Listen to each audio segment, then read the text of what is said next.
চিমেন চাপৰিত কৃষক সবলীকৰণ মঞ্চৰ এখনি পঞ্চায়ত সমিতি গঠন কৰা হ'ল 10জনীয়া এখন সমিতি আৰু আশা কৰিছোঁ এই সমিতিখনে চিমেন চাপৰি এই পঞ্চায়ত সমিতিখনে যাতে পুৰা ৱাৰ্ডকেইটা যাতে সামৰি ল'ব পাৰে শাখা সমিতি গঠন কৰিব ভৱিষ্যতত তেওঁলোকে যাতে আৰু আগলৈ লৈ যাব পাৰে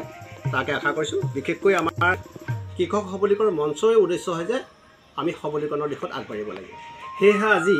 আমাৰ এই সবলীকৰণ মঞ্চৰ চিমেন চাপৰি পঞ্চায়তৰ সভাপতি শ্ৰীনাথ চুতীয়াদেৱ তেখেতক মই প্ৰথমতে আমাৰ আই কাৰ্ডখন তেখেতক আমি অৰ্পণ কৰিব বিচাৰিছোঁ এয়া হ'ল আমাৰ লক্ষীনাথ চুতীয়াদেৱ তেখেতৰ সভাপতি আৰু তেখেতক আমাৰ পৰিচয় লগতে সম্পাদক ডাঙৰীয়া তেখেতৰ প্ৰমোদ বৰ্মন তেখেতে সম্পাদকৰ দায়িত্বত আজি গ্ৰহণ কৰিছে আৰু তেখেতকো সেইগতিকে আমাৰ পৰিচয় পত্ৰৰ আমাৰ আই কাৰ্ডখন তেখেতক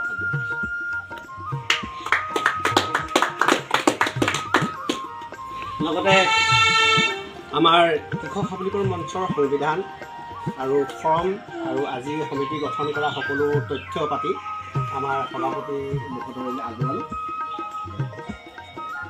আশা কৰিছোঁ আমাৰ এই কৃষক সবলীকৰণ মঞ্চই যাতে চিমেন চাপৰি অঞ্চলটো যাতে সকলো ৰাইজতে উপকৃত কৰিব পাৰে আগবঢ়াই নিব পাৰে আশা কৰিছোঁ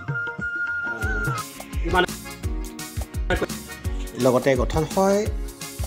চিমেন চাপৰি চংকং পঞ্চায়তত এখন এই সমিতি গঠন হয় সভাপতি শ্ৰীযুত যতীন পেগু আৰু সম্পাদক শ্ৰীযুত নৰেন পেগুকে মুখ্য কৰি 12জনীয়া এখনি সমিতি গঠন হয় সঁচাকৈ তেখেতলোকৰ ৰাইজৰ বহুত উৎসাহ পায় মুঠতে আনন্দিত হৈছোঁ আশা কৰিছোঁ ভৱিষ্যত যাতে তেওঁলোকে সবলীকৰণৰ দিশত আগবাঢ়ে আমাৰ কৃষি সবলীকৰণ মঞ্চৰ লগত জড়িত